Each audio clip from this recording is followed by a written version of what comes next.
अस्सलाम वालेकुम नाज़रीन, मैं हूं मरीम खान और आप देख रहे हैं पाक न्यूज टीवी। खबर शामिल करते हैं। अपोजिशन इत्तेहाद के सरबराह महमूद खान अचकज़ई ने कहा है कि बानी पीटीआई इमरान खान को भी इस किस्म की मीटिंग में बुलाया जाए। बानी पीटीआई के बगैर किसी मीटिंग की अहमियत नहीं होगी। महमूद खान अचकज़ई ने कहा है कि मुल्क की सलामती के लिए तलब मीटिंग में हर सियासी जमात के नुमाइंदों को बुलाया जाए। उन्होंने कहा है कि मुल्क की सलामती की मीटिंग्स में जमात इस्लामी के नुमाइंदे भी शरीक होने चाहिए। दूसरी जानिब मजलिस वहदतुल मुस्लिमीन के सरबराह इलामा राजा नासिर अब्बास ने कहा है कि बानी पीटीआई को ऑन बोर्ड लिए बगैर जो भी फैसले हुए वो अवामी फैसले नहीं होंगे। अवाम इन फैसलों को कबूल नहीं करेंगे।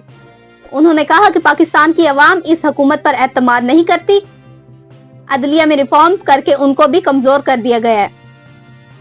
अब तक के लिए इतना ही। मजीद खबरों के लिए देखते रहे पाक न्यूज टीवी।